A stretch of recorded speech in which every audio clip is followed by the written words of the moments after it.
Bienvenidos al cierre de este módulo número 3, donde todo comienza, así se titulaba este módulo. La invitación en este último espacio es a reflexionar sobre los conceptos que estuvieron desplegando mis compañeros anteriormente. Vamos a reflexionar acerca de la alimentación complementaria. En primera instancia, aclarar por qué comenzamos hablando en una capacitación de obesidad infantil sobre alimentación complementaria. Bueno, básicamente porque está enmarcada dentro de lo que conocemos como los 1000 días, ¿no? 1000 días que en algunas bibliografías podemos encontrar como los 1000 días críticos, a los que yo prefiero llamar 1000 días de oportunidad. Oportunidad que tiene ese niño para crecimiento, desarrollo y para llevar toda su exponencialidad a su mayor capacidad, en realidad, crecimiento y desarrollo. Vamos a reflexionar entonces juntos acerca de esta alimentación complementaria. En primera instancia quise tomar o retomar un concepto distinto quizás al que estamos acostumbrados a nuestra Sociedad Argentina de Pediatría o eh, algún otro concepto. Esta es de la Asociación Española de Pediatría, que en realidad lo elegí básicamente porque utiliza un término que me parece que nos acerca más, por lo menos al objetivo que tiene, a uno de los objetivos que tiene esta capacitación, porque define a la alimentación complementaria primero como un proceso, ¿no? Algo que va en progresión y que nos da una idea de que no es de un día para el otro. Pero lo más importante, y por eso decidí ponerlo en otro color, es que dice que se considera a este proceso como un ofrecimiento. Y creo que no es casual que la palabra sea diferente. Una cosa es la introducción de un alimento, como encontramos en la mayoría de las definiciones, y otra cosa es el ofrecimiento. La idea de introducción es, o por lo menos es lo que uno termina visualizando, es un otro decidiendo sobre la ingesta de este niño o niña. En cambio, el ofrecimiento es poner a disponibilidad para que ese niño o niña elija cuánto quiere comer de esa disponibilidad que como adulto estoy ofreciendo. Entonces dice que la alimentación complementaria se considera un proceso por el cual se ofrecen, ¿qué se ofrecen? Alimentos distintos a la leche, sea que este niño está tomando leche humana o sea que está tomando leche en fórmula. Entonces, este alimento nuevo que viene a incorporarse a este escenario de alimentación distinto a la leche, se lo denomina alimento sólido, justamente porque tiene otro tipo de textura. Esto lo aclaro porque muchas veces cuando las nutricionistas hablamos de alimentación sólida, la imagen que viene es de una pata de pollo en la mano de un niño. No necesariamente estamos hablando de esa solidez. Estamos hablando de un alimento distinto a la leche. Ahora, hay otra cosa importante en esta definición que también decidí ponerla en otro color por eso, que es la que habla de la complementariedad. Dice que esta alimentación viene como complemento. Y cuando nos dice que viene como complemento, nos está justamente remarcando y recordando que quien sigue siendo la principal fuente de energía y de nutrientes es la leche, humana o de fórmula, pero sigue siendo la leche. Y ese es el escenario más seguro para hablar de alimentación complementaria, cuando como mamá yo sé que mi hijo o mi hija está siendo alimentado con leche. Y desde esa seguridad yo me puedo permitir probar, jugar como bebé, experimentar. ¿Por qué? Porque tengo asegurado los requerimientos por un largo tiempo de la mano de la leche. Entonces, el rol del adulto en esta definición es el de ofrecer.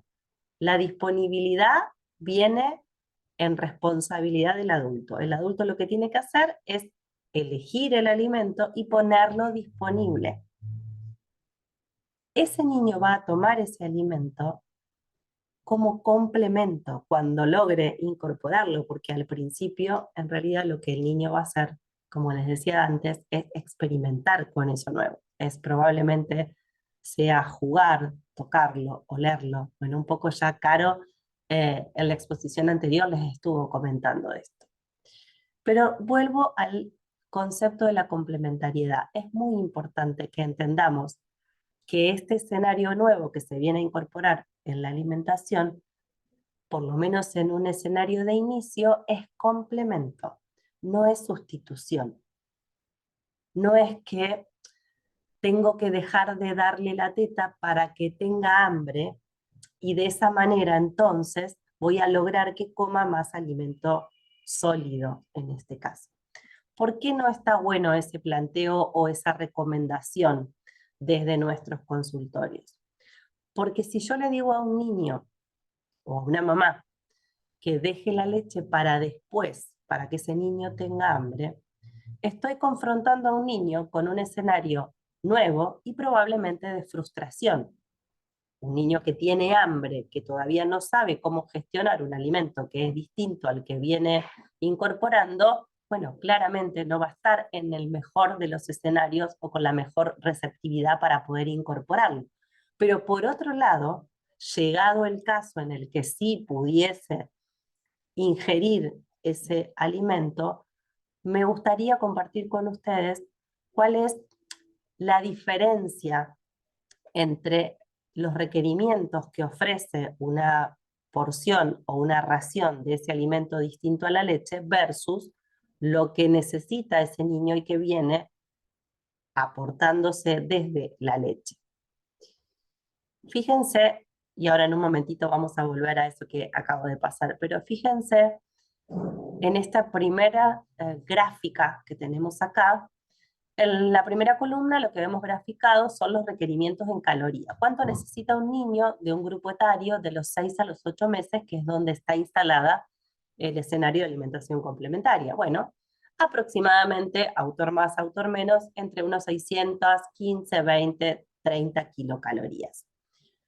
¿Cómo se llega a esas kilocalorías? Bueno, anteriormente, Caro, les comentaba cuánto aporta la leche materna, en este caso la leche humana o la leche de fórmula, que alcanza a cubrir claramente esos requerimientos. Ahora, veamos qué pasa si yo los quiero cubrir, o mejor dicho, sustituir en un primer escenario simplemente por una ración de un alimento distinto a esta leche. En esta gráfica que ustedes ven acá, en esta columnita que ustedes ven en rosa o en morado, son las kilocalorías aportadas por una ración de verduras con carne, un ofrecimiento que se le hace a un niño de 50 gramos de una preparación que tiene verduras y carnes. Fíjense cuántas kilocalorías aporta, 25 kilocalorías. Por eso vuelvo a la importancia de entender que el niño debe ser alimentado primeramente con leche y luego empezar a incorporar estas preparaciones. Porque aún, fíjense, si a esta misma papilla yo le agrego una cucharada de aceite, que es lo que solemos hacer las nutricionistas cuando necesitamos aumentar las kilocalorías, ¿no? Agregan queso o agregamos aceite o agregamos crema, bueno, dependiendo del grupo etario del paciente, ¿no? Pero vamos agregando de la familia de las grasas para aumentar las kilocalorías. Aún agregando una cucharada llegamos a 70 kilocalorías. Y aún agregando otra cucharada, es decir, 2 cucharadas más, llegamos a las 115 calorías. Entonces, de nuevo, la importancia de entender que esta alimentación es complementaria y no suplementaria. Miren, este gráfico que pasé por alto en un principio es en realidad de la autoría de un nutricionista español que cuenta en uno de sus libros o hace gráfica esta idea de complementariedad. Él dice, la lactancia materna es algo así como estos dos grupos que tenemos acá de visuales. En un grupo tenemos, podríamos definirlo como ropa básica, y en el otro grupo tenemos los accesorios, ¿no? O los complementos, tenemos un sombrero, bueno, una cartera, un anillo, una pulsera, lo que fuera, y en el otro grupo tenemos básicamente ropa. Entonces la pregunta es, ¿con qué saldrías a la calle si tuvieses que elegir uno de los dos grupos? Bueno, lógicamente uno para poder salir necesita básicamente ropa. No saldríamos a la calle sin ropa pero con un sombrero o sin ropa con una cartera. ¿Por qué? Bueno, por este concepto de complementariedad. En las primeras instancias, en los primeros momentos del enfrentamiento a un alimento diferente, como son los 6, 7 meses de un bebé, de un niño, lógicamente el niño tiene que estar provisto de su ropa, ¿no? De su leche, en este caso, sería la comparación. Y puede ir agregando o incorporando al abanico de posibilidades que tiene alimentos distintos a la leche. Pero en un primer escenario, repito, es la leche la que le va a asegurar energía y nutrientes. ¿Cuáles son los objetivos entonces para seguir reflexionando juntos de la alimentación complementaria? Eso es lo que tendríamos que revisar como profesionales de la salud. Si vamos a nuestros libros, nos dice que la alimentación complementaria está puesta ahí para darle a un niño que está creciendo y desarrollándose más energía, las proteínas suficientes, estructurales que necesitan, no solo para su crecimiento, sino también para su inmunidad, ¿no? Y, por supuesto, el aporte de hierro. Estimular el desarrollo psicosensorial del niño. Y acá entonces también reflexionemos, digo, ¿estamos estimulando el desarrollo psicosensorial de ese niño cuando estamos fomentando alimentaciones complementarias que, como les decía, muchas veces tienen más que ver con la introducción y la necesidad o el miedo del adulto de que ese niño coma y no de que ese niño logre experimentar qué es comer? Porque en realidad la alimentación complementaria, en un primer escenario, el niño no come. Y está bien que así sea. ¿Por qué? Porque tiene la leche de base y porque además está puesto en esa situación porque el niño tiene que aprender a comer. No come de inicio, está en un proceso de aprendizaje a comer. Por eso hablábamos en la definición de proceso, ¿no? Y este proceso implica todo el cuerpo. Dice psicosensorial. Si yo no le permito al niño ensuciarse, después vamos a ver en un momentito más en una reflexión, no se come solo con la boca en ese inicio. Para lograr comer solo por la boca, tengo que haber atravesado todo ese proceso y haber experimentado sensorialmente ese alimento. Revisemos ese objetivo. ¿Estamos permitiéndoles a nuestros niños y niñas que experimenten con el alimento? Ayudar al desarrollo fisiológico de las estructuras orofaciales y de masticación. ¿Estamos permitiéndole al niño que gestione la comida en la boca? ¿O estamos colocando una cuchara a mitad de la lengua para que el niño solo tenga que deglutir? Porque que el niño no tenga dientes o erupción dentaria no implica que no pueda gestionar o masticar con sus encías. Vuelvo a aclarar, no estoy indicando que le vamos a poner una pata de pollo en la boca, pero digo, el niño tiene que aprender a gestionar desde las texturas blanditas porque está aprendiendo a masticar, aunque no tenga dientes. Promover la conducta exploratoria del niño. En esta primera instancia, para el niño, comer es jugar, es agarrar, es meter la mano, es ensuciarse, es pasarla por la nariz, por la boca, por los ojos. Es una conducta de exploración, pero no solo de exploración oral, como les decía, es una exploración sensorial. Es en esta etapa donde se deja la huella sensorial de la alimentación. Entonces, muy importante. Vieron que había hace tiempo una publicidad que decía algo así como la primera impresión es la que cuenta. Bueno, Acá pasa lo mismo. La primera relación que tenga ese niño con la alimentación va a ser la huella sensorial que se va a llevar puesta. Así de importante es este momento para el niño. Estimular la integración del niño a la mesa familiar es otro de los objetivos de la alimentación complementaria. Y ahí los invito a reflexionar de nuevo.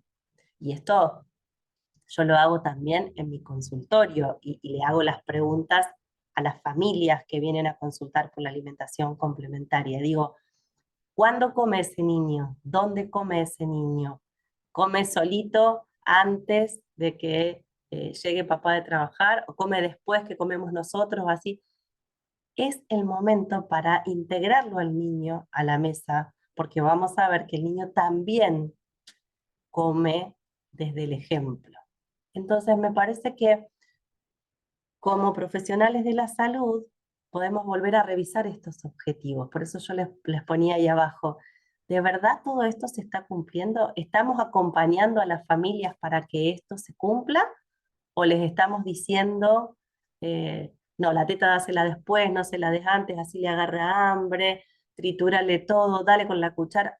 Cuidado, tenemos que revisar todos estos conceptos para que esa alimentación sea la oportunidad, sea el puente de sabor, como nos gusta decir a nosotros, sea la oportunidad para adquirir esos nutrientes, pero desde la mejor manera y con las posibilidades que tiene ese niño en esta instancia, que son sensoriales, son exploratorias. Hay una matriz alimentaria, y esto repito, es a modo de repaso porque mis colegas ya estuvieron charlando acerca de esto. Hay una matriz que tenemos que tener en cuenta al momento de recomendar a las familias. Sobre todo, volvemos a focalizar en el primer grupo, que es el grupo de la alimentación complementaria. ¿Qué es lo que no puede faltar en la alimentación de un niño que está creciendo y se está desarrollando? Tiene que haber alimentos fuentes de hierro. Y acá volvemos casi a desarmar una estructura que teníamos durante, o que tuvimos durante mucho tiempo, donde quizás arrancábamos con, como veíamos antes en el ejemplo, con una alimentación muy acuosa, una alimentación totalmente licuada, triturada, donde no había diferencia de texturas y donde había mucha fibra, mucha fruta o mucha verdura. Digo mucha con respecto a la capacidad gástrica del bebito, ¿no? Del niño, de la niña. Y entonces, ese aporte que, como vimos antes, en kilocalorías y en nutriente, era casi nulo. Entonces, hoy la recomendación es, cuidado, que ese niño lo que necesita es hierro en primera instancia. Entonces, no deberíamos demorar mucho la incorporación de alimentos con hierro. Ahora, ese niño, ¿qué está haciendo? Está creciendo en peso y está creciendo en talla, pero también se está desarrollando. Para todo eso, el niño necesita energía. Y energía en nutrición es hidratos de carbono y buenas grasas. Buenos hidratos y buenas grasas. Yo estuve con ustedes conversando en el módulo 1 y en el módulo 2 acerca de los ultraprocesados. Claramente, no estoy hablando acá ni de facturas, ni de bizcochos, ni de ningún tipo de snack. Estoy hablando de buenos hidratos y de buena calidad de grasas. Y por supuesto, tiene que haber frutas y verduras de buena calidad. Entonces, la matriz, esa fórmula que no puede fallar, es que en la alimentación de ese niño tiene que haber fuente de hierro, un buen aporte energético y una variedad de frutas y verduras. Cuando hablo de energía, hablo de hidratos de carbono y de grasas. ¿Cuáles? Bueno, las mejores. En el caso de las grasas, tenemos la palta, tenemos los frutos secos, que claramente ya Caro les comentó, no los vamos a dar como tales, ¿no? Los podemos procesar, los podemos poner en alguna preparación que realce la caloría de esa preparación, las paltas que las podemos usar en cualquier tipo de preparación dulce, salada, los aceites. Y acá una aclaración, lo ideal sería lógicamente consumir los mejores aceites, ¿no? Los de primera prensada en frío, como decimos, y si tuviésemos la posibilidad, o si esa familia que nos consulta tiene una posibilidad económica, la recomendación es el aceite de oliva. Buenas grasas, buena calidad de pescados, por ejemplo, donde también encontramos un perfil de ácidos grasos sumamente nutritivos. Ahora también la energía viene de la mano de los hidratos de carbono. Hidratos de carbono que también vamos a seleccionar los granos. Nosotros cuando decimos granos nos referimos al cereal entero. ¿Por qué decimos al cereal entero? Porque, como les decía yo en el módulo 1 y 2, lo que hoy hace la industria es sacarle el salvado, sacarle la cáscara, sacarle el endospermo. ¿Y con qué nos quedamos? Con el almidón. Ese almidón que consumido desde edades tempranas en este niño, lo único que hace es enseñarle a ese páncreas a hacer permanentes picos de insulina. Entonces, buena calidad de hidratos de carbono, ¿sí? Que son los que les van a dar, junto a las grasas, un muy buen aporte energético. El hierro, ¿no? Vaya, sí, es fundamental, sobre todo en nuestro país, donde tenemos los números que tenemos con respecto a la anemia, ¿no? Ahora también, ya que estamos en un módulo de reflexión, reflexionemos que los nutrientes de los cuales nuestras infancias son deficitarios, no solamente o no necesariamente tiene que ver con que ese niño o niña está comiendo poco de los alimentos que le proveen, en este caso, hierro. Tenemos que también tener mucho cuidado con aquellos nutrientes que compiten con el hierro y que eso también podría hacer que ese hierro no estuviese siendo absorbido correctamente, ¿no? Ni hablar que cuando hablamos de hierro también tenemos que tener en cuenta, en primera instancia, bueno, si ese niño, si ese bebé está siendo alimentado con leche humana, cómo fue el corte del cordón o el clampeo del cordón, si fue temprano, fue tardío, porque ahí también tenemos una reserva hepática de hierro a evaluar, ¿no? Bien, entonces, alimentos fuentes de hierro tempranamente. No esperemos tanto tiempo para incorporar alimentos con hierro. Por supuesto que el hierro sabemos que tenemos de la mano del mundo animal y de la mano del mundo vegetal. Cuando incorporamos hierro de la mano del mundo vegetal, simplemente la cuestión a recordar es que tenemos que complementarlo con sus facilitadores. ¿Cuáles son los facilitadores del hierro de la mano del mundo vegetal? La vitamina C. Entonces, cuando incorporamos, por ejemplo, no sé, o de la mano de las legumbres, puede ser una hamburguesita o sí, una hamburguesita de lentejas así muy, muy procesadita y pisadita. Bueno, ahí tenemos un aporte de hierro no hemínico que llamamos las nutricionistas, o hierro vegetal, que va a necesitar ese niño para poder facilitarle la absorción de ese hierro. Una vitamina C, ¿de dónde? Bueno, puede provenir de alguna fruta, puede provenir del tomate, ¿sí? La idea es que al final del día, si ese niño consumió, ese niño o esa niña consumió hierro del mundo vegetal, haya podido incorporar su facilitador con vitamina C. Vitaminas y minerales de la mano de todas las frutas y las verduras que podamos dar. Ya Caro habló mucho en el módulo anterior, no me voy a extender en eso, pero acá sí hay un concepto que quiero reflexionar con ustedes también, que es la importancia de comer de estación. Y esto, más allá de que termine siendo una rima y que quede linda la frase, tiene una profundidad. ¿Por qué? Bueno, ya lo comentó también Alina en, en el primer módulo, o en la primera, perdón, exposición de este módulo, que tiene que ver con la microbiota, ¿no? Que tiene que ver con nuestros intestinos, donde básicamente tenemos toda la comunidad de virus, de bacterias, que lógicamente y biológicamente se alimentan, y ahora en un momentito más también quiero reflexionar con ustedes de eso, se alimentan en particular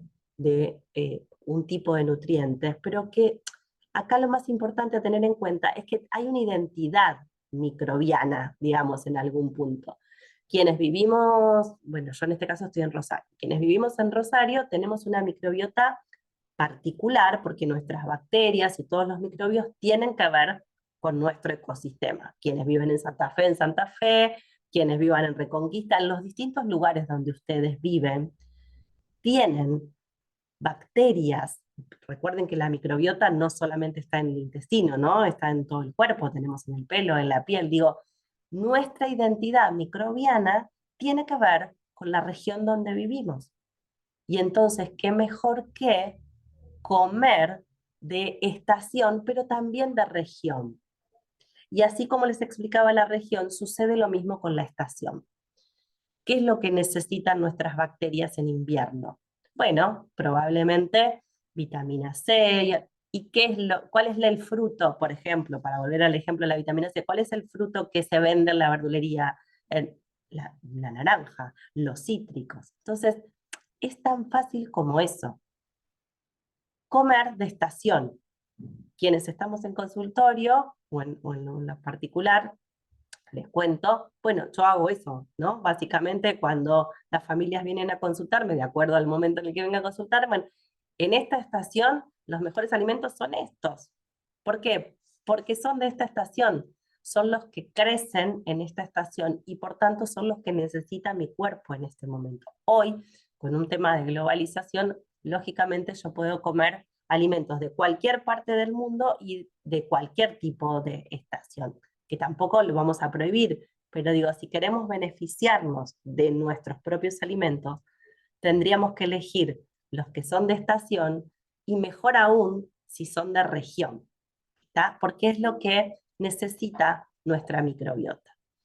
Ahora, estuvimos hablando conmigo y con los anteriores, decía, acerca de qué, ¿no? De qué comemos, de estación, de región, pero yo quiero que reflexionemos acá otra cosa, que el qué comemos es tan importante como el cómo, o mejor dicho, el cómo comemos es tan importante como lo que acabamos de decir, qué mezclamos con qué, cuáles son los nutrientes importantes. ¿Por qué digo esto? La forma, el ambiente, el contexto, las circunstancias en las que ese niño o esa niña se va a sentar a comer son tan importantes como esa naranja que yo puedo ofrecer en el invierno.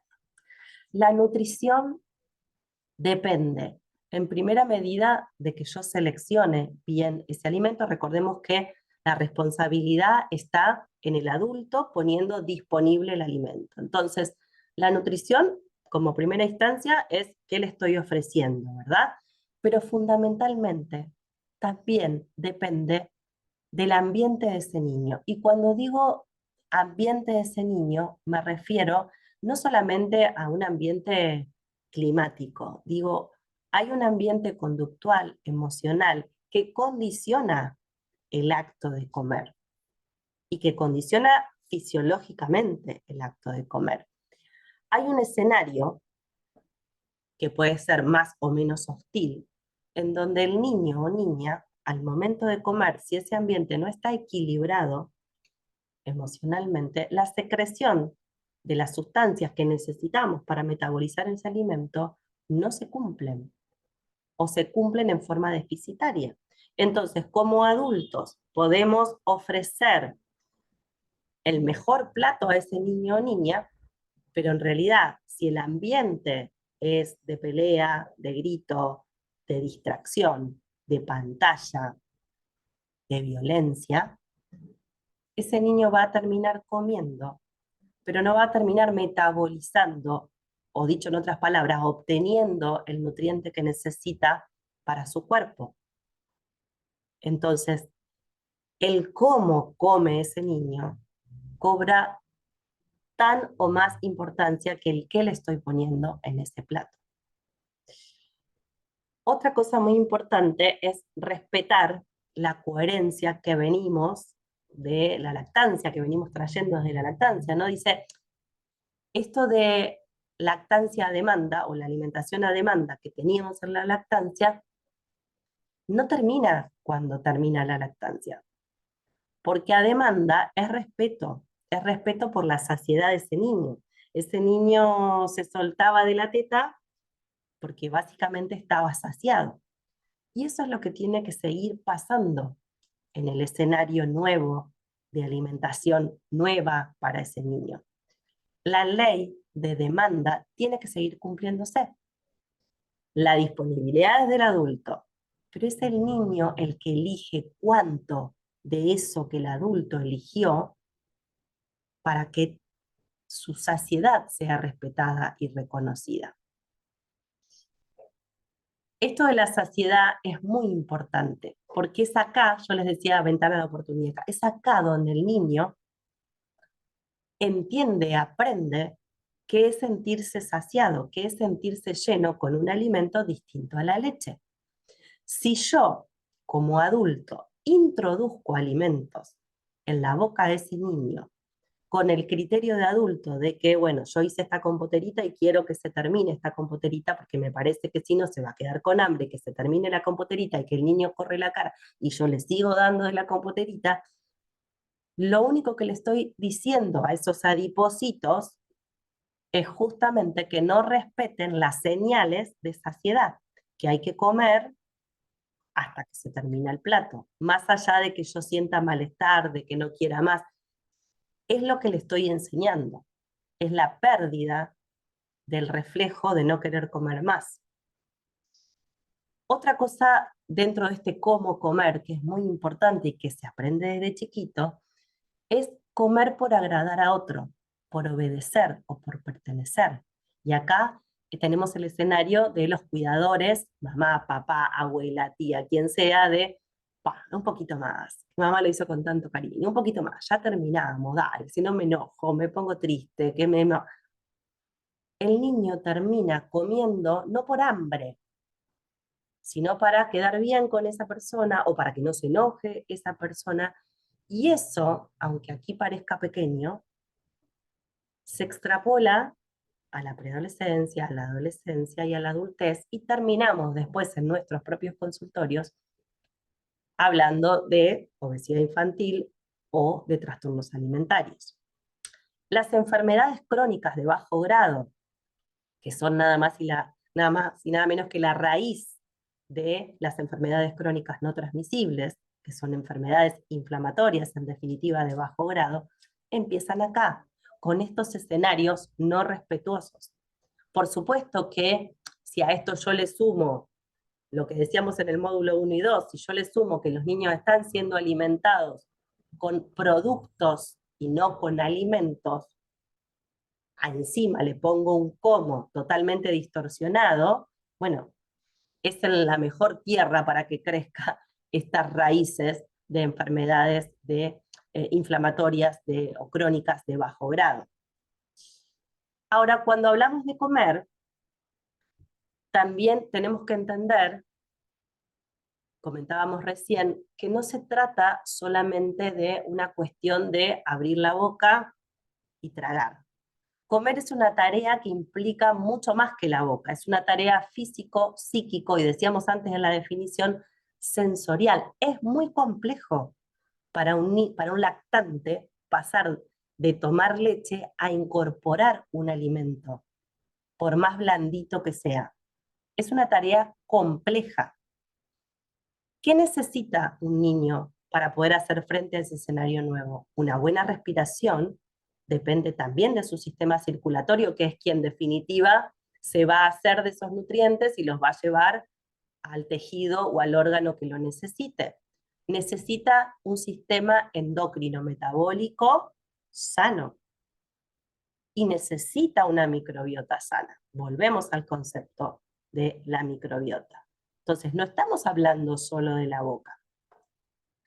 Ahora también necesita ese niño o esa niña un tono muscular, ya lo dijo Carolina en la exposición anterior. Hay requisitos neuromadurativos que un niño debe cumplir para sentarse literalmente a poder ingerir alimentos. Necesita un tono muscular, necesita una coordinación, lo que ve, lo que quiere agarrar, y eso que quiere agarrar tiene que poder llevarlo a la boca. Cobra acá también mucha importancia, y yo voy a hacer un ratito de tiempo para que reflexionemos juntos sobre esto, y para que ustedes puedan transmitir también a sus pacientes o en sus talleres, la importancia de las posturas dentro de este cómo, ¿no? Fíjense, esto es hoy moda, ¿no? Estas fotos que vemos acá, marca más, marca menos, es lo que se vende en el mercado. Es la industrialización que hemos hecho de este proceso, por lo menos, que es la alimentación complementaria. Vasos, platos, es un tema aparte, pero digo, este tipo de sillitas, que repito, están de moda, son objetos contrafisiológicos.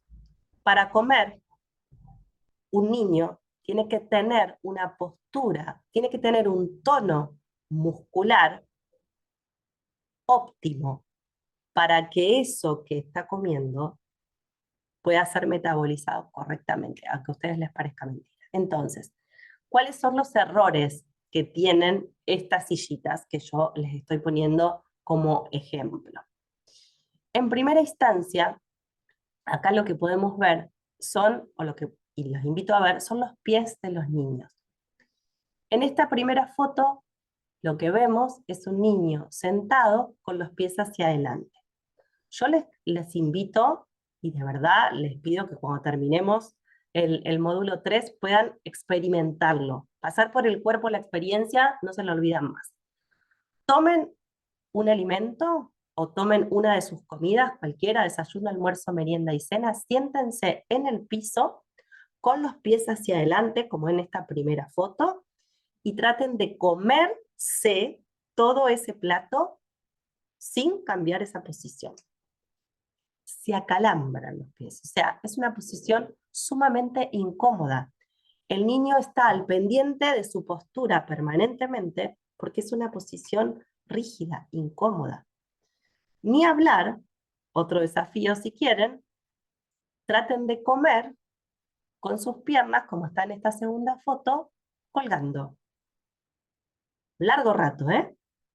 Digo, cuando alguien va a un bar o vamos a algún lado donde hay banquetas, lo primero que buscan nuestros pies es una percepción de tener algún mínimo apoyo.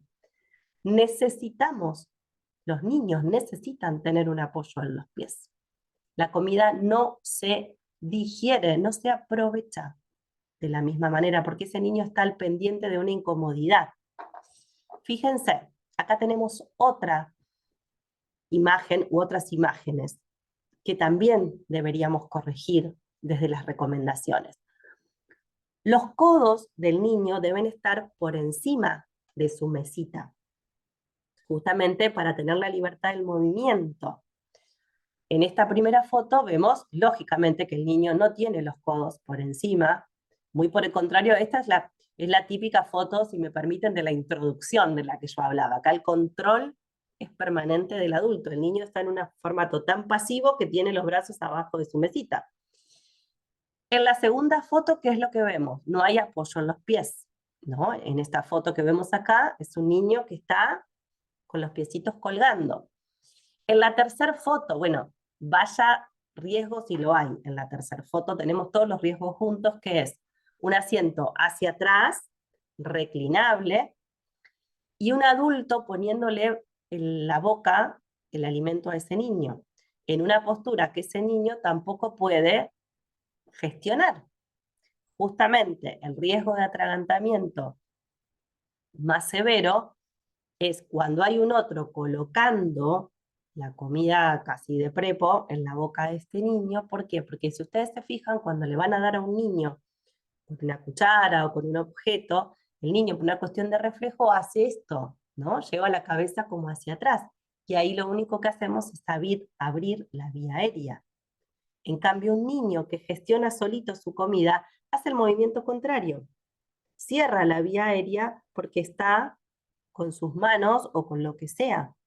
Cuando la introducción es de un otro hacia el cuerpo del niño, el niño hace ese movimiento. Y es sumamente riesgoso porque abrimos las vías aéreas. Esta posición, dice, no permite al bebé comer independientemente, claramente, porque hay un adulto gestionando eso. Y bueno, en este caso, otro de los errores es que la bandeja no es extraíble. ¿Cuál sería entonces la mejor postura para que el niño coma en forma segura? Bueno, los codos, ya dijimos, sobre la mesita, que sea estable, la sillita en la que se va a sentar sea estable, firme, un bebé sentado erguido, es decir, sentado derechito. El ángulo de 90 y 90 es importante, 90 en lo que va de cintura a cadera y 90 en lo que va de la piernita o de la rodilla hacia los pies. Y sumamente importante que esos pies estén en algún tipo de apoyo. Fíjense que en la foto anterior que yo les mostraba, porque también algunos los que hacen es colocar una silla para que este niño, por ejemplo, coloque los pies. Pero acá tenemos otra, digamos, otra incomodidad que tiene que ver con la espalda de este niño. El niño tiene que tener un registro de poder apoyar toda su espaldita. Recuerden 90, 90 y 90. ¿Sí? Esas serían las posturas en las que el niño debería comer para poder digerir correctamente. El acto de comer, decíamos antes, seguimos en este cómo, ¿no? El acto de comer es un acto de aprendizaje para el niño, por tanto necesita de un otro. Por eso estaba dentro de los objetivos de la alimentación complementaria esto de compartir la mesa con la familia. Se aprende del otro, viendo al otro, pero viéndolo en todos y con todos sus sentidos. Por eso decía, si el niño se ensucia, si mete la mano en el plato, no lo va a hacer toda la vida. Lo va a hacer en esta primera etapa porque está aprendiendo. Y está aprendiendo mientras mira a papá, mamá, hermanitos, cómo comen, ¿no? Dice, come y aprende en todo y con todos los sentidos. Parte de ese aprendizaje es justamente la autorregulación. Está aprendiendo a qué es sentirse lleno, pero permitámosle como adultos sentirse lleno. Cuando el niño tiene alguna gestualidad de no querer más, hay que respetar ese no querer más. No seguir insistiendo desde el ofrecimiento físico ni con ningún tipo de frase como mencionaba antes, ¿no? Tratando de ver si podemos manipular para que coma un poquito más. Por tanto, en este cómo come ese niño, cobra muchísima importancia que la presencia de un otro. Pero la presencia con todas las letras, digamos, ¿no? No es la presencia de, bueno, lo siento acá y yo sigo, no, es la presencia. Estamos todos comiendo, por supuesto que ese niño tiene que ser observado, tiene que estar cuidado, tenemos que estar compartiendo ese momento. No se puede todo, bueno, por una cuestión horaria, lógicamente no podemos en todo momento, pero en la mayor cantidad de exposiciones alimentarias posibles, estaría buenísimo que fuese en familia o con un otro del que él o del que ella se pueda copiar. El ambiente, dijimos recién, cobra muchísima importancia, sobre todo el ambiente emocional, ¿no? Un ambiente emocional equilibrado, no discusiones, no gritos, no manipulaciones. Cuidado, porque eso termina afectando la forma en la que ese metabolismo va a digerir ese alimento. El respeto y la paciencia, casi les diría, básico. Más allá de las primeras degustaciones que hace el niño en la panza, ahí en el primer trimestre, cuando empieza a sentir sabores desde el líquido amniótico vía placentaria, después también lo hace desde la leche. La leche materna se tiñe de sabores de acuerdo a lo que coma esa mamá, y después tiene esta tercera oportunidad, que es la alimentación complementaria. Pero no olvidemos que los adultos somos ejemplo de. Ese niño va a comer, va a tomar, va a manejar cubiertos, vasos, de acuerdo a lo que vaya viendo en la mesa, que es lo que hacen los cuidadores.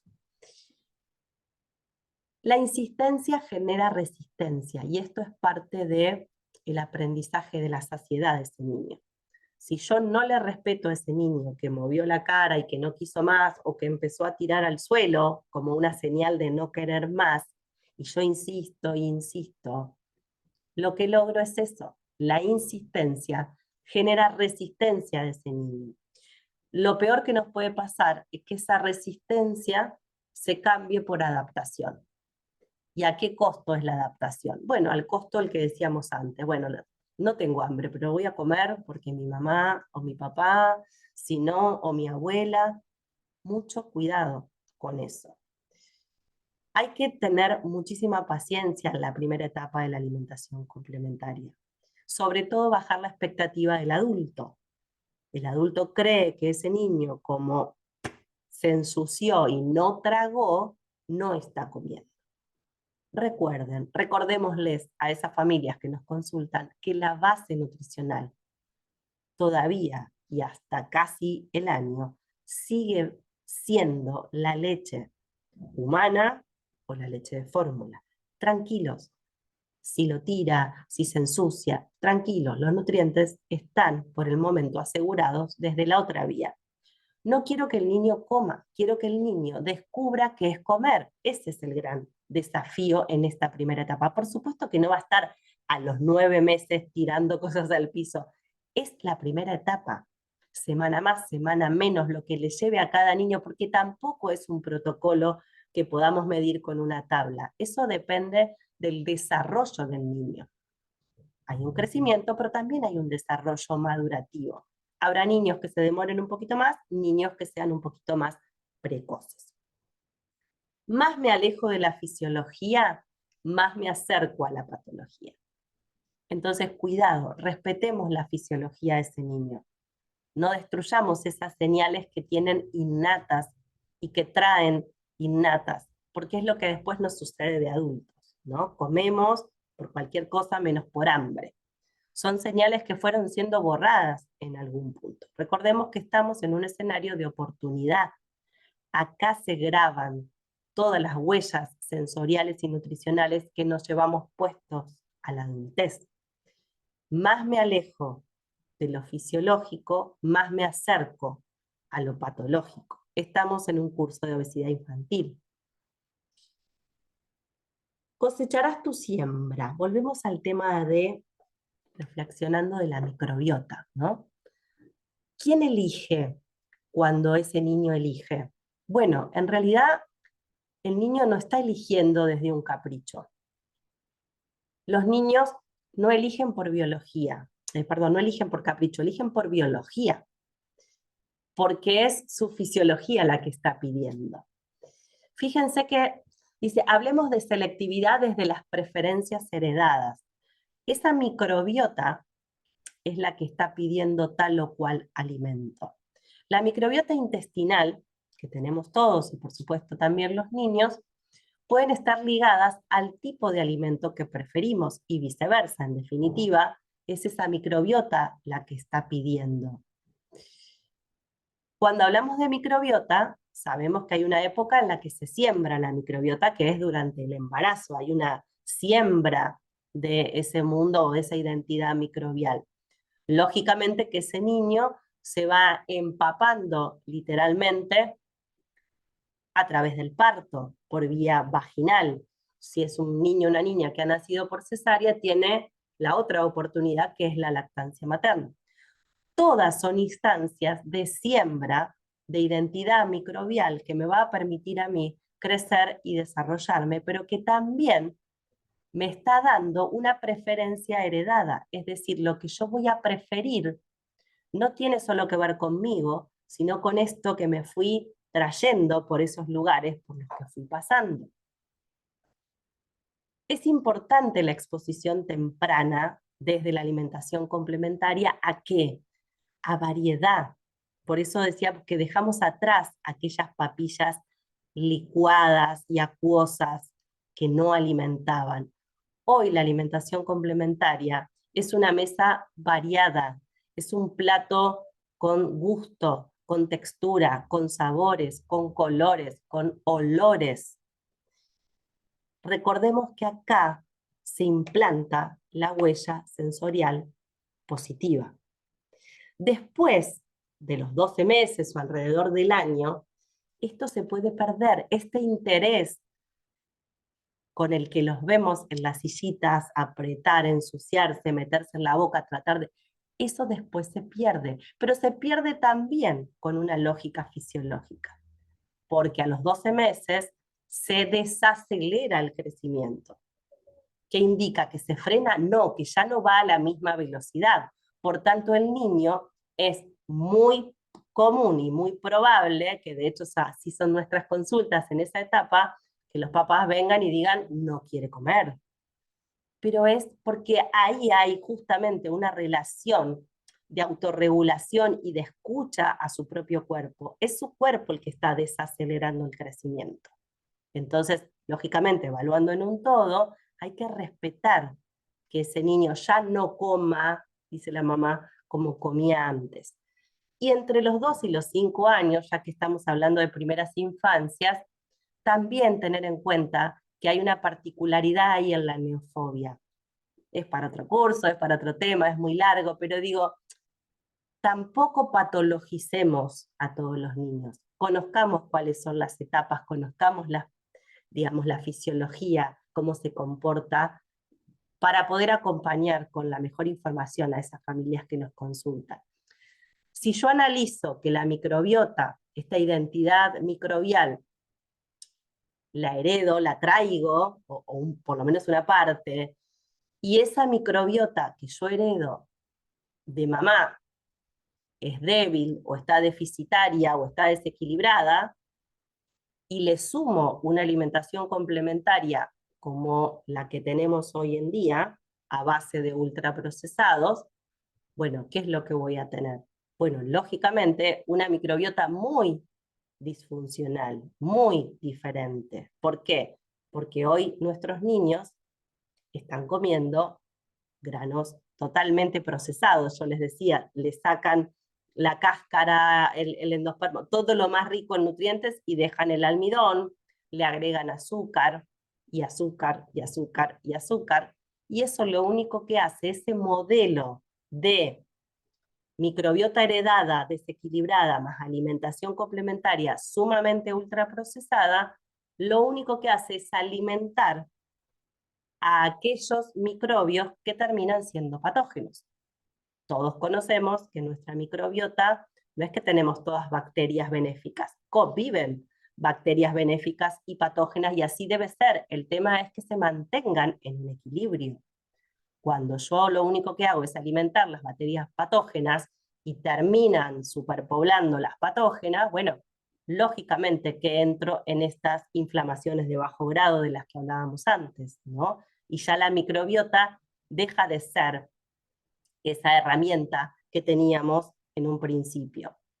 La microbiota, ¿qué es lo que necesita para ser una microbiota sana en este escenario de alimentación complementaria? Bueno, como ven acá, el título que les puse, engañoso pero llamativo, seguramente si tenemos algún niño, se llama la dieta Big Mac. Pero, lógicamente, y desde ya lo aclaro, no tiene que ver con las Big Mac del monopolio que conocemos todos. Estas Big Mac, esta sigla, tiene que ver con carbohidratos accesibles a la microbiota. Eso es lo que un niño, la matriz alimentaria de las que les hablaba antes, bueno, y lo mismo, dicho en otros términos. Lo que un niño debe consumir es la dieta Big Mac. Son carbohidratos accesibles a la microbiota. ¿Y qué son los carbohidratos accesibles a la microbiota? Bueno, los que veíamos, los cereales, pero los cereales que conocemos, los cereales del mundo que crece la tierra, no el cereal de la caja del tigre de turno. Digo, granos, arroz, maíz, trigo, verduras, vegetales, frutas, legumbres. Después veremos de acuerdo a la etapa en qué formato se lo damos. Pero carbohidratos accesibles a la microbiota. Miren, nosotros tenemos, todos los que están seguramente en este curso, es un concepto que lo manejan bastante bien, pero digo, para hacer un repaso, nosotros tenemos en nuestro intestino todas nuestras células, que acá están representadas en rosa, que son nuestros enterocitos, ¿sí? Nuestros enterocitos están recubiertos por una capa de moco, que es lo que se conoce como mucosa intestinal.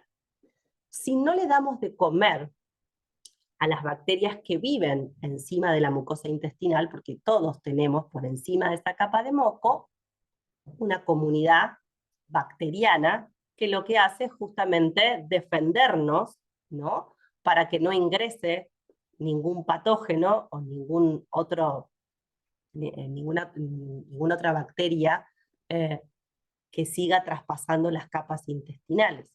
Ahora, cuando nosotros lo que ingerimos no es una alimentación de buena calidad, si no le damos de comer a nuestras bacterias, estas que están acá arriba de la mucosa intestinal, lo que hacen básicamente esas bacterias es girar y comerse esa mucosa intestinal. Entonces, si no les doy una dieta Big Mac, como decíamos recién, lo que voy a hacer es poner en riesgo la barrera que tenemos, que es esta mucosa intestinal. Es una barrera, casi les diría física, de seguridad. Porque, ¿qué pasa? Ustedes recordarán que debajo de estos enterocitos nosotros tenemos nada más y nada menos que nuestro sistema inmunitario. Y entonces acá tenemos como varias barreras para evitar enfermarnos. Tenemos las bacterias por un lado, la capa de moco o la mucosa intestinal y tenemos los enterocitos. Ahora, si esas bacterias, en lugar de alimentarse para defendernos, se comen la capa de moco, se comen la mucosidad, bueno, claramente tengo casi una aduana abierta y pongo en riesgo totalmente a mi inmunidad. Si no comemos carbohidratos accesibles a la microbiota, si no le damos a nuestras infancias carbohidratos accesibles a la microbiota, además estos niños lo que experimentan es tener menos saciedad. Están permanentemente pidiendo, pero ¿qué piden? Yo les decía recién, no piden por capricho, piden por biología. ¿Qué biología? Esta biología pide. Estas bacterias que mutaron son las que terminan pidiendo más dulce, más galletita, más postrecito, más ultraprocesado.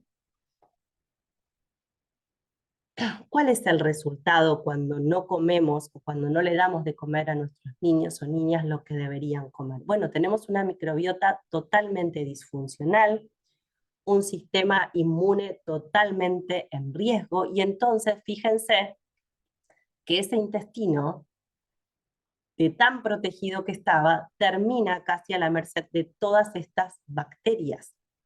Incluso tenemos hasta el riesgo de que se terminen rompiendo las uniones de enterocito con enterocito, ¿no? De esas sonulinas, que son esas proteínas que nos aseguran justamente que no haya una penetración de patógenos o de otras sustancias. Bueno, cuando la inflamación y digamos, la disbiosis o la no configuración a la desconfiguración de estas bacterias es tal, bueno, este es el escenario que propicia. Un escenario de inflamación de bajo grado, que repito, era o es la raíz de la obesidad, en este caso, que es lo que nos convoca. Intolerancias alimentarias, alergias, enfermedades autoinmunes. ¿Por qué? Porque estamos comiendo mal y le estamos dando de comer mal a nuestros niños. Entonces, algunas expectativas que tenemos que poner en revisión. ¿Cómo son los hábitos alimentarios de este niño o niña que viene a la consulta? ¿Qué está comiendo? En cantidad, en calidad, ¿qué está comiendo? ¿Llega con hambre a las comidas? Porque nos pasa que muchas mamás nos dicen, cuando se sienta a la mesa no come, pero vienen a nuestros consultorios porque ese niño tiene sobrepeso u obesidad. Se usa la comida como un previo, como un castigo, algo que también vieron con Carolina, que es lógicamente no es recomendable. Es parte de este cómo come ese niño, cuál es la imagen y cuál es la relación que le estoy enseñando a mi hijo a tener con esa comida. Le estoy enseñando que es algo placentero, que es algo que el cuerpo necesita, que tiene que aprender con todo el cuerpo sensorialmente a alimentarse, o le doy de premio o de castigo un ultraprocesado por lo que hizo o por lo que no hizo. Miren, esto también es algo extraído de un libro de Julio, que era justamente el nutricionista que les comentaba anteriormente respecto de la comparación de la ropa y los accesorios. Él dice, ¿qué es lo que pasa con los niños? ¿Por qué están comiendo tan mal? Bueno, quienes atendemos a las familias deberíamos preguntar y repreguntar cómo se distribuye el día de ese niño, dónde come, con quién come y cómo come lo que come, además de que come. Entonces vemos niños, como dicen ahí, el libro es español, por eso van a encontrar algunos términos no muy comunes a nosotros, pero dice, el niño desayuna galletitas, cereales, jugo, facturas, postrecitos. A la hora de la comida, bueno, lógicamente ese niño no tiene hambre, está procesando, valga la redundancia, todos esos ultraprocesados, ¿no? Y entonces a la media tarde, cuando empieza a volver el hambre, ¿qué come ese niño? Otra vez, bueno, pastrecitos, facturas, cereales, helados, gaseosas, snack. Llega la hora de la cena y ese niño no tiene hambre. Y entonces, ¿cómo llegamos a tener un niño con obesidad si cada vez que vemos la mesa al almuerzo o la cena tenemos un papá y una mamá que dicen no comió? Bueno, porque hay que analizar el escenario completo. No hay que obligarlo al niño a que coma sano, como dice ahí, sino que hay que analizar los escenarios en los que el niño está comiendo cosas insanas. Volvemos al concepto de los ultraprocesados, ¿no? Con todo lo que eso implica en una etapa en la que el niño está aprendiendo. Esos son los sellos que están quedando, sensoriales, de papilas gustativas, eso es lo que le está quedando como reflejo a ese niño cuando come. Para ese niño comer es eso.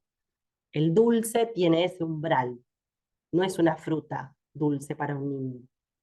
Dulce es la galletita de chocolate de turno. ¿Está? Algo que también quise poner a reflexión en este último módulo, en este último tema, perdón, del módulo, tiene que ver con algo que aparece también en los escenarios de alimentación complementaria, que es el miedo de las mamás que se ahoguen, que se atraganten, que, bueno, es un miedo lógico que tenemos y tuvimos todas las mamás. Digo, siempre con información. La información aleja la preocupación. Entonces, nosotros como responsables o agentes de salud acompañamos con información. Le decimos a la mamá, aclarar, una cosa es la arcada, otra cosa es el atragantamiento. La arcada, aunque suene ilógico, es un reflejo que bienvenido sea. Digo, hay que festejar que ese niño tenga arcadas. Primero, ¿por qué ese niño tiene arcadas? Cuando nosotros veíamos los requisitos madurativos para que un niño pueda comenzar a comer, uno de los requisitos es que el niño haya perdido el reflejo de extrusión. ¿Y qué es el reflejo de extrusión en definitiva? El reflejo de extrusión es una medida anatómica, fisiológica que tiene el niño para no incorporar nada a su cuerpo, para no meter nada dentro de la boca, porque un lactante solo el chupete se usa chupete y la teta de mamá o la mamadera, pero no mete nada en la boca, porque si le queremos acercar algo, hace todo el tiempo esto. Cuando el niño pierde eso, es decir, desaparece, es la señal madurativa para decir, ok, puedo incorporar alimentos o puedo incorporar cualquier otro tipo de sustancia que no sea la leche materna o la leche de fórmula. Ahora, cada vez que la fisiología retira una señal, nos regala otra. Entonces, cuando perdemos el reflejo de extrusión, que era una medida de seguridad, ahora la medida de seguridad en este niño, esta niña, pasa a ser las náuseas, porque es la manera que tiene de gestionar y de aprender qué es esto de tragar un alimento distinto de la leche. Entonces, las náuseas son bienvenidas. Es un mecanismo de defensa. A partir del sexto mes, en la zona, dice, anterior de la lengua, lejos de las vías respiratorias, empieza la sensación de la arcada, es decir, en la parte anterior de la lengua. El niño empieza a hacer como una gestualidad rara, pero todavía está alejado de las vías respiratorias. Ese punto de náusea que empieza en la punta de la lengua, a medida que el niño crece, se va a ir desplazando hacia atrás. Por eso acá la primera reflexión es también cuidado con desplazar mucho la alimentación complementaria. No tiene que ser calendario, eso lo sabemos todos, no es que el niño cumplió 6 meses hoy y mañana tiene que estar comiendo. Tiene que cumplir todos los requisitos madurativos primero. Y esto puede ser a los 6, puede ser a los 6 meses y medio, puede ser a los 7. No deberíamos irnos mucho más allá. ¿Por qué? Porque después empieza a pasar esto. Algo que era un mecanismo de seguridad, como la náusea, se empieza a desplazar hacia atrás, ya más cercanas a las vías respiratorias. Y entonces, si tengo un bebito o un niño a los 8 o a los 9 meses, ya las náuseas no van a ser tan comunes o frecuentes como en un niño menor. Y entonces pierde efectividad ese mecanismo que era defensivo y gana un riesgo, que es que ese niño sí pueda generarse un atragantamiento.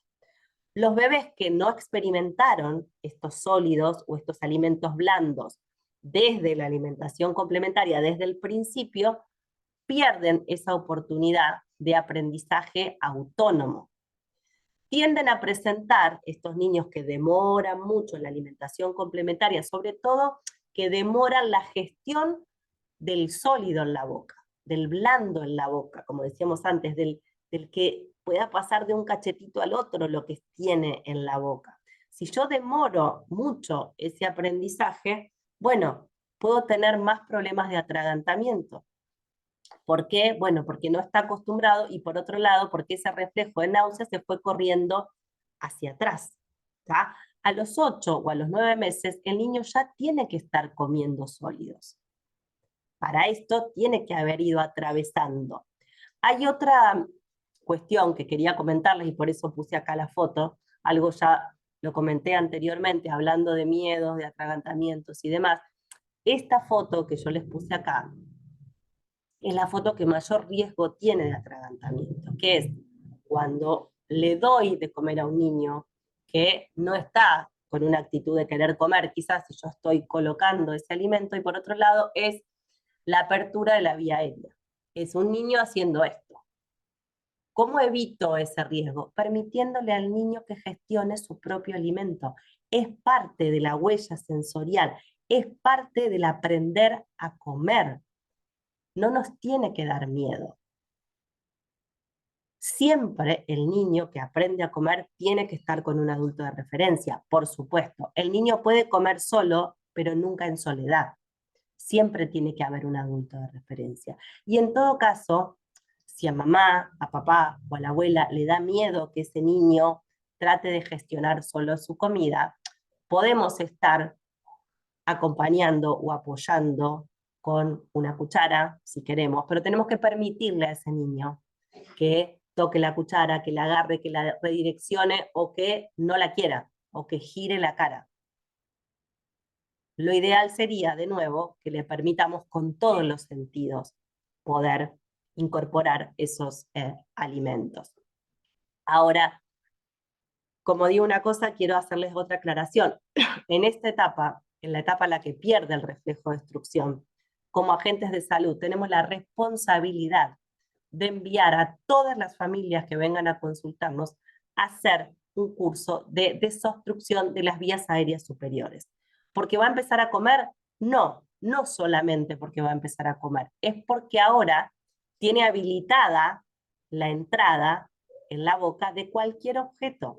Si perdió el reflejo de destrucción, ese niño va a ponerse en la boca una moneda, un anillo, una tapita de virome, una fruta, todo va a llevar a la boca. Entonces es el momento, ya que me lo está indicando la fisiología, es el momento para que los papás o los cuidadores de ese niño hagan un curso. Y yo se los digo con esta aclaración, no es porque empiece a comer, por la textura, por si elige comer más blandito, más papillo, no es por eso, es porque perdió el reflejo de destrucción y ahora todo lo va a percibir desde la boca. ¿Está? Entonces recordemos eso. De la mano de la alimentación complementaria, acompañemos a que esos cuidadores se preparen. Estratégicamente, entonces, ¿qué necesitamos? Como cuidadores,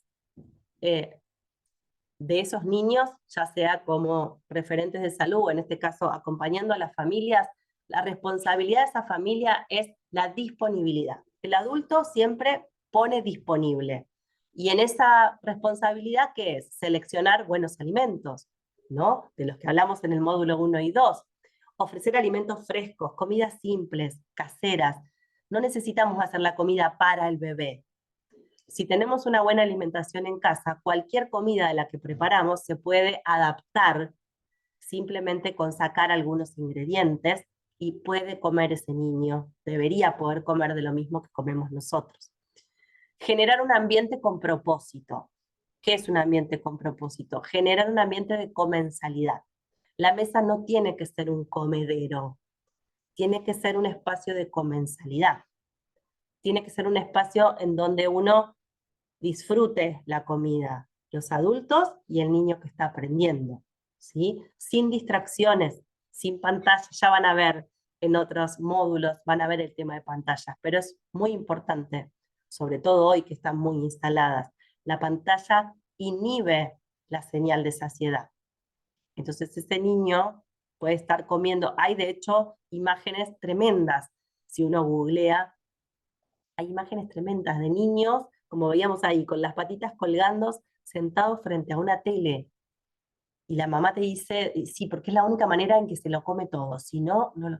Pero no hay registro, no hay registro de lo que está comiendo y está perdiendo nada más y nada menos que el registro de saciedad, lo que lo va a llevar a una obesidad segura y en corto, no en largo plazo. Entonces, como adultos, disponibilidad, buen ambiente. Recordemos que es tan importante el qué como el cómo genero ese ambiente. Los niños, bueno, lógicamente, lo que podemos hacer es permitirle elegir dentro de eso que estoy poniéndole a disposición. Decir si quieren comer o no es su derecho. Lógicamente que un bebito no tiene todavía oralidad, pero hay toda una corporalidad que quienes somos cuidadores nos damos cuenta, ¿no? Si un niño gira la cara, si se tira para atrás, si me esquiva, bueno, todo eso me está diciendo, no quiero más, o por lo menos ahora no quiero. Y tenemos que poder respetar con confianza que los niños se autorregulan. Confiemos que nuestros niños se autorregulan. Disponen cuánto, perdón, acá me equivoqué, es cuánto, disponen cuánto quieren comer en sintonía con su apetito. Si comieron poco es porque en ese momento necesitan poco o no tienen tanta hambre. Compensarán en la próxima comida o al día siguiente. Los niños se autorregulan. Recordemos eso, es sumamente importante. ¿Qué deberíamos cuestionarnos quienes estamos al frente de equipos técnicos de salud? Miren, para cerrar, volviendo al primer tema, lo primero a replantearnos es, ¿conocemos de verdad de qué está compuesta la leche materna? Porque evidentemente hay, no en todos los casos, pero digo, hay como un desconocimiento, porque decirle, repito, a una mamá que le saque la teta para que tenga más hambre, cuando sabemos que la mayor cantidad de nutrientes en esta etapa está en la leche, entonces yo tengo que pensar que es un desconocimiento. Entonces, deberíamos cuestionarnos también como profesionales de la salud y actualizarnos. ¿De qué está compuesta la leche materna? En esta etapa, ¿qué le da? ¿Qué es lo que empieza a disminuir? ¿Qué es lo que empieza a concentrarse? ¿Qué sabemos de las conductas fisiológicas de los niños? Esto que decíamos antes, ¿no? Hay una etapa en la que el niño va a decir que no a todo, que antes le re gustaba y ahora dice que es un asco. Al año venía comiendo fantástico y de repente dejó de comer. Son escenarios fisiológicos, lógicos, biológicos normales.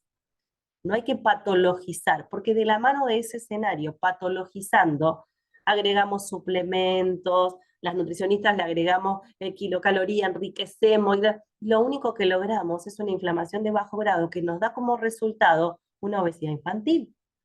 Entonces, con calma, por supuesto que evaluando el crecimiento y el desarrollo de este niño que sea normal, pero no patologicemos absolutamente todo. Conozcamos cuáles son las necesidades básicas de ese niño en esa etapa, qué es lo que le está pasando, no solamente qué es lo que le está pasando digesto absortivamente hablando. Digo, ¿qué le está pasando a este niño con el sueño? ¿En qué etapa está? ¿Tiene despertares? ¿No tiene despertares? ¿Qué le está pasando con otros ritmos biológicos? ¿Qué le está pasando con sus esfínteres? ¿Qué le está pasando con sus movimientos? Todos los ritmos biológicos del niño, alimentación, esfínteres, movimiento, el sueño, son ritmos biológicos que se autorregulan. Tenemos que respetarle al niño que sucedan, porque no son adultos pequeñitos, son niños que tienen que ir ganando la adultez. Espero que estas reflexiones, que fueron muchas quizás, pero la idea era un poco cerrar este módulo teniendo la riqueza de lo que aportaron mis compañeras anteriormente y tratando de dar este cierre. La alimentación complementaria es sumamente importante. No se trata solo de darle buena calidad o de buena cantidad de alimentos, se trata de poner todo un escenario propicio para que esto suceda. Y entonces acá de nuevo tenemos que replantearnos como profesionales con qué información acompañamos a esa familia. ¿Le estamos diciendo todo o solo le damos una lista de alimentos? Le estamos diciendo lo importante que es que se siente con su hijo, lo importante que es cómo se siente su hijo o cómo lo va a sentar, en qué posición, qué curso le conviene hacer para quedarse más tranquila, no por la alimentación, sino por la etapa. Como profesionales de salud necesitamos acompañar a las familias con información. Los invito a seguir en el curso, ojalá que hasta acá les haya gustado. Ingresen próximamente en el siguiente módulo donde vamos a tener la mirada pediátrica, donde ya vamos a tener al doctor que nos va a estar comentando desde dónde mira la pediatría, la obesidad infantil, cómo la mira, cuáles son los abordajes que realizan. Pero bueno, eso será tema de otro módulo. Hasta acá mi participación. Otra vez, muchísimas gracias por estar ahí y revisen el material que está en todo este módulo que seguramente les va a enriquecer cada uno de sus abordajes. Muchísimas gracias.